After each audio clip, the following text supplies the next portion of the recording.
Bonjour à tous et à toutes, je suis ravi de vous retrouver pour ce nouveau numéro de l'autre 20h, un journal exceptionnellement court puisque ce soir vous aurez le plaisir de retrouver Aude Lancelin avec ses invités pour le premier numéro de Vraiment Politique de cette rentrée. Mais tout de suite, place à l'actu. Et si on faisait face à un nouveau problème de prothèses mammaires dangereuses pour la santé? Christian Marinetti, chirurgien connu pour avoir révélé le scandale des prothèses PIP, dénonce cette fois le danger des prothèses mammaires conçues par l'américain Allergan, leader du secteur. Le docteur marseillais soupçonne le modèle Biocell d'entraîner un cancer très rare, le lymphome anaplasique à grandes cellules. Cette prothèse mammaire texturée est conçue pour mieux adhérer au sein grâce à son aspect granuleux, et c'est cet aspect granuleux qui pourrait provoquer le cancer selon Christian Marinetti. Affaire à suivre donc. Alexandre Benalla doit être interrogé demain pour la première fois par les juges qui enquêtent sur les accusations de violence et d'ingérence lors des événements du 1er mai, mais cela se fera sans son avocat qui a assuré jusqu'ici sa défense, à savoir Laurent-Franck Liénard. En effet, sur Facebook, l'avocat a annoncé qu'il ne s'occuperait plus d'Alexandre Benalla tout en lui souhaitant quand même bonne chance, c'est gentil. Candidat à Barcelone, Manuel Valls ne renonce pas totalement à ses avantages d'ancien Premier ministre, malgré le fait qu'il n'occupe plus aucune fonction en France et qu'il soit candidat à la mairie d'un pays étranger.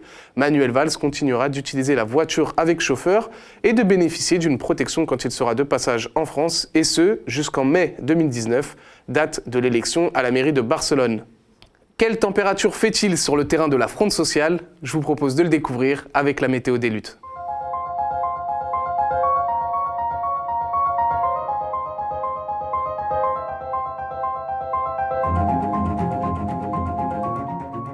Même sans espoir, la lutte est encore un espoir, disait Romain Rolland. C'est la météo des luttes du jeudi 27 septembre.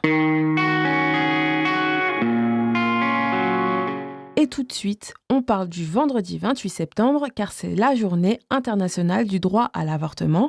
Des mobilisations sont prévues partout en France pour continuer de lutter et de garantir ce droit pour toutes. À Paris, Le Mans, Rennes ou encore Toulouse, des collectifs vont défiler avec un seul mot d'ordre: avortement, les femmes décident.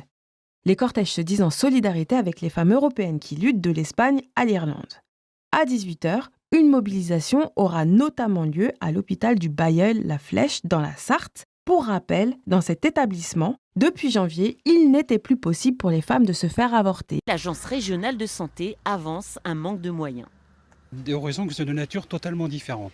La première, c'est d'abord un manque de médecins. Et le deuxième, c'est qu'un certain nombre de médecins ont fait jouer ce qu'on appelle la clause de conscience. Eh bien, ce droit est désormais rétabli et dès mardi 2 octobre, les patientes peuvent reprendre des rendez-vous comme nous l'a confirmé la chargée de communication de l'établissement.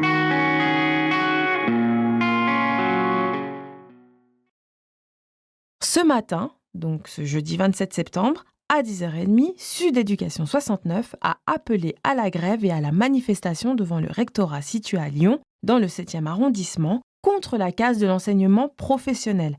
Les revendications sont nombreuses: baisse drastique du nombre d'heures d'enseignement général, suppression massive des postes, 7000 prévus à terme, renforcement de l'apprentissage selon les vues du patronat.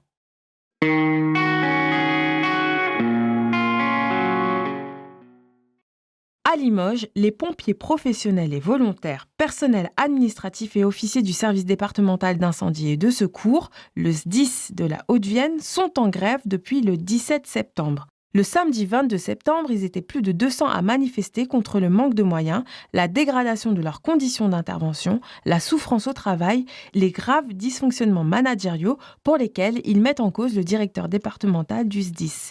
Une occasion de rencontrer les habitants qui les soutiennent.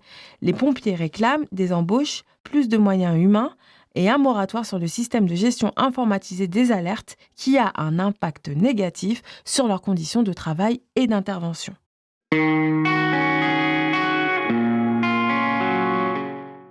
Outre-Atlantique, un mouvement social agite les fast-food McDonald's. Dans 10 villes des États-Unis, des salariés se sont mis en grève la semaine dernière pour dénoncer le harcèlement sexuel dont elles sont victimes. Elles reprochent à McDonald's de ne rien faire contre les attouchements et les commentaires dont elles font l'objet. Certaines assurent même, selon Mediapart, avoir subi des représailles après avoir alerté leurs supérieurs. À Chicago, où se trouve le siège de la multinationale, les grévistes ont manifesté avec un scotch MeToo sur la bouche.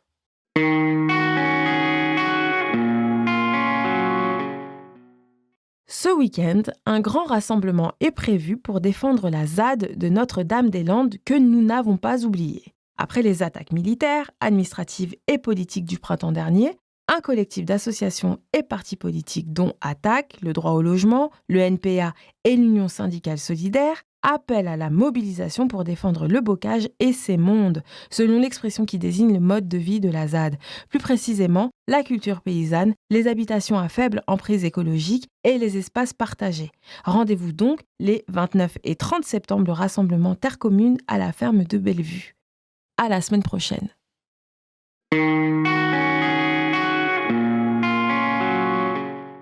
Voilà, c'est la fin de ce journal, mais restez avec nous puisque tout de suite après, c'est un nouveau numéro de Vraiment Politique qui vous attend. Ce soir, l'émission est consacrée à l'immigration. Pour le reste, n'oubliez pas de liker, partager, car c'est grâce à vous qu'une autre information est possible.